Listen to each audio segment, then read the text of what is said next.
ও সমাজ বিকাশে নামাজ। একটি মানুষ তার ব্যক্তি জীবনে নামাজের মাধ্যমে কিভাবে উপকৃত হতে পারে, একটি সমাজ নামাজের মাধ্যমে কিভাবে উপকৃত হতে পারে, ব্যক্তি জীবনে, পারিবারিক জীবনে, জাতীয় জীবনে, আন্তর্জাতিক জীবনে, জীবনের প্রত্যেকটি দিক ও বিভাগে নামাজের মাধ্যমে কিভাবে সফলতার দ্বারপ্রান্তে উপনীত হতে পারে, চূড়ান্ত সফলতা অর্জন করতে পারে, কোরআন কারীম থেকে সে আলোচনাটি উপস্থাপনের চেষ্টা করব। আজকে আমি আপনাদের সম্মুখে আলোচনা উপস্থাপনের চেষ্টা করব তিনটি বিষয়কে সামনে রেখে। একটি হচ্ছে কোরআন হাদিসের দৃষ্টিতে নামাজের উপকারিতা, দ্বিতীয় সামাজিক প্রেক্ষাপটে নামাজের উপকারিতা, তৃতীয় বিজ্ঞান ও প্রযুক্তির মতে নামাজের উপকারিতা। তিনটি বিষয়কে পাশাপাশি কম্পেয়ার করে নামাজ সম্পর্কে একটি ক্লিয়ার কনসেপশন আল্লাহ পাক যেন উপস্থাপনের তৌফিক এনায়েত করেন। আমরা সকলেই বলছি আল্লাহুম্মা আমিন।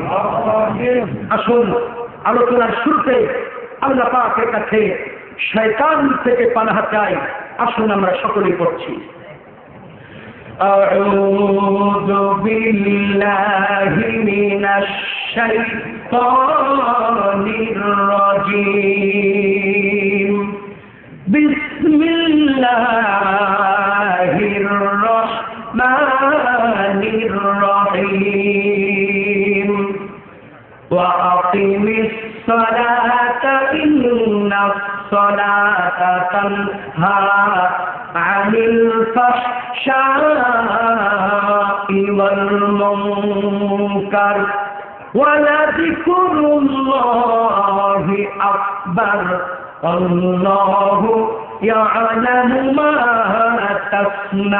তাসনাউন। সাদাকাল্লাহুল আযীম।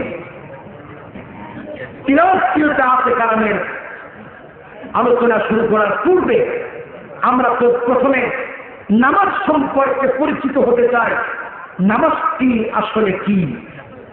আল্লাহ পাক ইসলামী শরিয়াতের মাধ্যমে মানুষের উপরে অসংখ্য হুকুম দিয়েছেন। তার মধ্যে অধিকাংশ হুকুম আদায়ের ক্ষেত্রে বিকল্প ব্যবস্থা আছে। যেমন আপনি হজ করতে পারেন নাই, অসুস্থতার কারণে ইচ্ছে করলে অন্যকে দিয়ে বদলি হজ আদায় করা যায়।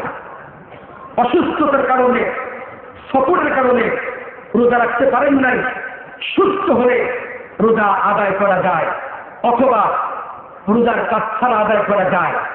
এরকম প্রত্যেকটি ইবাদতের বিকল্প ব্যবস্থা আছে। কিন্তু নামাজ এমন একটি ইবাদত, যে ইবাদত আদায় করার ক্ষেত্রে কোন ছাড় নেই। নামাজ আপনাকে সর্বাবস্থায় আদায় করতে হবে। এক্ষেত্রে আপনার জন্য বিকল্প কোনো সুযোগ নেই। নামাজ যেমন আদায় করতে হবে ধনী ব্যক্তিকে, যেমন আদায় করতে হবে দরিদ্র ব্যক্তিকে। নামাজ যেমন আদায় করতে হবে পুরুষকে, তেমন আদায় করতে হবে নারীকে। সেই নামাজের মধ্যে এমন কি নিহিত আছে? আসলে আমরা বিষয়টি সম্পর্কে একটু অন্তর দিয়ে উপলব্ধি করতে চাই। মুয়াজ্জিন প্রতিদিন 5 বার করে আল্লাহ পাকের মনোনীত ভাষায় আমাদেরকে নামাজের সঙ্গে পরিচয় করিয়ে দিচ্ছেন। মুয়াজ্জিন আমাদেরকে যেতে বলছেন হাইয়া। এটি হচ্ছে আরবি শব্দ। কি শব্দ বলুন? বাংলা হচ্ছে দৌড়াও। মুয়াজ্জিন আমাদেরকে বলছেন হাইয়া, দৌড়াও। আমরা প্রশ্ন করলাম কোন দিকে দৌড়াবো? জবাব এসেছে সালাহ। সালাহ, নামাজের দিকে দৌড়াও, নামাজের দিকে দৌড়াও। দ্বিতীয়বার আবার বলা হচ্ছে হাইয়া, দৌড়াও। আমরা প্রথমবার প্রশ্ন করেছিলাম কোন দিকে দৌড়াবো? জবাব এসেছে নামাজের দিকে দৌড়াও। দ্বিতীয়বার বলা হচ্ছে দৌড়াও। এবার আমরা প্রশ্ন করছি কেন দৌড়াবো? উপকারটা কি? কি লাভ কি, দৌড়াবো কেন? জবাব এসেছে ফালাহ। ফালাহ মানে কল্যাণ, ফালাহ মানে সফলতা, ফালাহ মানে কামিয়াবি। আল্লাহ পাক মসজিদের মাধ্যমে গোটা বিশ্ববাসীকে স্মরণ করে দিলেন, তোমরা কি চাও? ব্যক্তি জীবনে কল্যাণ চাও, সামাজিক জীবনে কল্যাণ চাও, পারিবারিক জীবনে কল্যাণ চাও, জাতীয় জীবনে কল্যাণ চাও, আন্তর্জাতিক জীবনে কল্যাণ চাও, সব রকম কল্যাণ আল্লাহ পাক নামাজের মাধ্যমে অবশ্যই দান করবেন। সুতরাং নামাজ এটি একটি গতানুগতিক ইবাদত নয়, নামাজ হচ্ছে মানব জীবনে সর্বপ্রকার কল্যাণ লাভের একমাত্র শুধুমাত্র গুরুত্বপূর্ণ মাধ্যম। নামাজ হচ্ছে কল্যাণ লাভের সর্বশ্রেষ্ঠ উৎকৃষ্ট পথ, এটার নাম হচ্ছে নামাজ। তাহলে আমরা কি শুনতেছিলাম? নামাজ মানুষের জীবনে কল্যাণ লাভের সর্বক্ষেত্রে গুরুত্বপূর্ণ ভূমিকা পালন করতে পারে। আজকে আমাদের দেশে এই কল্যাণ পাওয়ার জন্য কত কি আমরা করছি। আমাদের দেশে দক্ষিণ এশিয়ার 7টি দেশ মিলে সার্ক সংগঠন তৈরি হয়েছে একমাত্র কল্যাণ লাভের জন্য। কমনওয়েলথ গঠিত হয়েছে একমাত্র কল্যাণ লাভের উদ্দেশ্যে। জাতিসংঘ গঠন হয়েছে কিসের উদ্দেশ্যে? কিন্তু কল্যাণ নামক সোনার হরিণটি এখনো পর্যন্ত আমাদের হাতে ধরা পড়ে না। দুর্ভাগ্যজনক হলেও সত্য, আমার দেশে কল্যাণ লাভের জন্য এত ব্যবস্থা গ্রহণ করার পরে ফিলিস্তিনি মুসলমানকে নির্বিচারে হত্যা করা হচ্ছে, ধর্ষণ করা হচ্ছে, অপহরণ করা হচ্ছে, দেশ থেকে তাড়িয়ে দিচ্ছে জাতিসংঘ। আর ওয়াইসি দর্শকের ভূমিকা পালন করছে। ফিলিস্তিনি মুসলমানের কান্নার আওয়াজ তাদের কান পর্যন্ত স্পর্শ করতে পারে না। এই চরম দুরবস্থা নামাজের মাধ্যমে সমাধান হওয়া সম্ভব। কিভাবে সম্ভব? কেমনে সম্ভব? আসুন আমরা কোরআনে কারিম থেকে সেই কথাগুলি পর্যায়ক্রমে আলোচনা করতে চাই। আর ভূমিকা নয়, wait and see, come to the point. এই পৃথিবীতে মানুষের জীবনে যত প্রকার সমস্যা আছে তার ভিতরে একটি অন্যতম প্রধান সমস্যা হচ্ছে বেকার সমস্যা। আপনার কি আমার সাথে একমত? কারণ আমাদের দেশে সন্ত্রাস হয় অনেক কারণে, কিন্তু তার ভিতরে সবচেয়ে একটি বড় কারণ হলো বেকারত্ব। ছেলেটি অনার্স মাস্টার কমপ্লিট করেছে, আত্মকর্মসংস্থান নেই, চাকরির ব্যবস্থা নেই, স্ত্রী খেতে চায়, মা বাবা সহযোগিতা চায়, ছেলেটি বিকল্প উপায় খুঁজে না পেয়ে বাধ্য হয়ে সন্ত্রাসের পথ বেছে নিয়েছে, নেশাগ্রস্ত হয়ে পড়েছে। এরকম সন্ত্রাসী আমার দেশে আছে না নাই? আল্লাহ তাবারক তাআলা নামাজের মাধ্যমে সর্বপ্রথম গুরুত্ব দিয়েছেন বেকারত্বের অবসান কিভাবে দূর হতে পারে, মানুষ আত্মকর্মসংস্থান কেমনে গ্রহণ করতে পারে। আল্লাহ পাক নামাজের মাধ্যমে এই বিষয়টিকে সর্বোচ্চ অগ্রাধিকার ভিত্তিতেই গ্রহণ করেছেন। কিভাবে?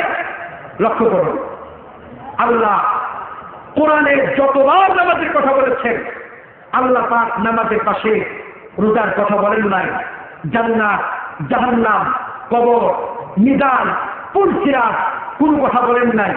আল্লাহ পাক যেখানে বলেছেন নামাজের কথা, সেখানে বলেছেন যাকাতের কথা। আমরা কথায় কথায় বলি নামাজ, রোজা, আসলে শব্দটি নীতিগতভাবে সঠিক নয়। নামাজ রোজা নয়, শব্দটি হচ্ছে নামাজ এবং যাকাত। নামাজ এবং কি? যাকাত। আমার দেশে বর্তমান পরিসংখ্যান মন্ত্রণালয়ের তথ্য অনুযায়ী 1,70,00,000 শিক্ষিত, উচ্চ শিক্ষিত, অর্ধশিক্ষিত, স্বল্প শিক্ষিত বেকারত্বের সংখ্যার টোটাল হচ্ছে 1,70,00,000। আমার দেশে শিক্ষিত বেকারত্বের সংখ্যা কত? 1,70,00,000। এদেরকে আত্মকর্মসংস্থান দেবার মতো ব্যবস্থা আমার দেশে অভ্যন্তরীণ খাতে নেই। ওই দেখুন নামাজ কি শিখাচ্ছেন, আল্লাহ পাক বলছেন আল্লাযীনা ইম্মাক্কান্নাহুম ফিল আরদি ওয়া আকামাস সালাহ ওয়া আতাউস যাকাত। আল্লাহ রাব্বুল আলামিন কোরআনে কারীমের ভিতরে পরিষ্কার করে বলে দিয়েছেন, মুসলমান যদি কোন এলাকার দায়িত্ব গ্রহণ করে, মুসলমান যদি কোন এলাকার দায়িত্ব গ্রহণ করে, কোন সমাজের দায়িত্ব গ্রহণ করে, কোন দেশের দায়িত্ব গ্রহণ করে, প্রথম যে কাজটি করবে সেটি হচ্ছে ওই সমাজের ভিতরে নামাজ বাধ্যতামূলক করবে। 2 নাম্বার যে কাজটি করবে সেই কাজটি হলো সমাজের ভিতরে যাকাত ব্যবস্থা কার্যকরী করবে, যাকাত বাধ্যতামূলক করবে। আমার ভাইরা, এবার আমরা একটু বাস্তবতার আলোকে শুনতে চাই, নামাজের সঙ্গে যাকাতের কি সম্পর্ক? নামাজের সঙ্গে যাকাতের সম্পর্কটা কি? নামাজ এবং যাকাত একটি অপরটির জন্য সহায়ক, সম্পূরক, একটি অপরটির জন্য পরিপূরক। কেন? আল্লাহ রাব্বুল আলামিন কোরআনে কারীমের ভিতরে বলছেন ওয়াকিমিস সালাতা ইন্নাস সালাতা তানহা আনিল ফাহশাই ওয়াল মুনকার। আল্লাহ রাব্বুল আলামিন কোরআনে কারীমের ভিতরে পরিষ্কার করে বলে দিয়েছেন, নিশ্চয়ই নামাজি বান্দাকে সকল প্রকার অন্যায় থেকে মুক্ত করে দেয়। অবশ্যই নামাজি বান্দাকে সকল প্রকার পাপাচার থেকে মুক্ত করে দেয়। ঘোষণা ঠিক আল্লাহ এখানে 3 শব্দ করেছেন। নিশ্চয়ই, নিশ্চয়ই, অবশ্যই যে ব্যক্তি নামাজ আদায় করবে সেই ব্যক্তি অন্যায় থেকে বেঁচে যাবে, খারাপ কাজ থেকে মুক্ত হয়ে যাবে। আল্লাহ এ কথাটি অত্যন্ত চ্যালেঞ্জ সহকারে বলেছেন। কিন্তু দুর্ভাগ্যজনক হলে সত্য, আমাদের দেশে এরকম মুসল্লি অনেক কাছে নামাজ পড়ে, সরিষার তেলে পা ময় মিশায়, নামাজও পড়ে, ওজনে কম দেয়, নামাজ পড়ে মিথ্যা সাক্ষী দেয়। এরকম মুসল্লি আমাদের সমাজের মধ্যে আছে কিনা? আমার ভাইরা, এর পিছনে কারণ কি? আমি আপনাদের সম্মুখে আল্লাহর কোরআনে কারীম থেকে দৃষ্টান্ত পেশ করছি। আল্লাহ পাক বলে, বান্দা শোনো, ইন্নামা হাররামা আলাইকুমুল মাইতাতা ওয়াদ-দামা ওয়া লাহমাল খিনজিরি ওয়া মা উহিল্লা বিহি লিগায়রিল্লাহ ফামান তুতুররা গায়রা বাগিন ওয়ালা আদিন ফালা ইসমা আলাইহি ইন্নাল্লাহা গফুরুর রহিম। আল্লাহ রাব্বুল আলামিন কোরআনে কারীমের ভিতরে পরিষ্কার করে বলে দিয়েছেন, আমার বান্দাগুলি শোনো, আমার পক্ষ থেকে তোমাদের জন্য শুকরের গোশত ভক্ষণ করা হারাম করে দিলাম, রক্ত পান করা হারাম করে দিলাম, মুর্দা জিনিসের গোশত ভক্ষণ করা হারাম করে দিলাম।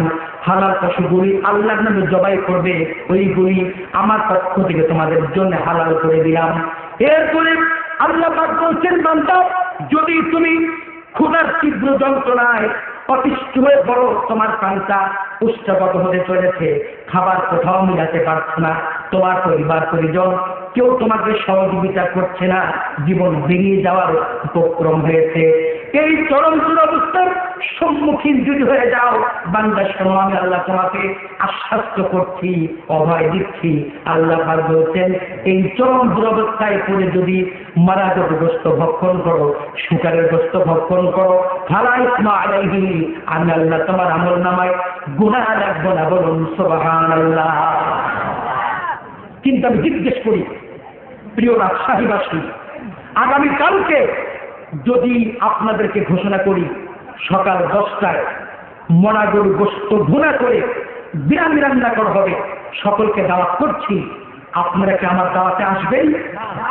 কেন আসবেন না?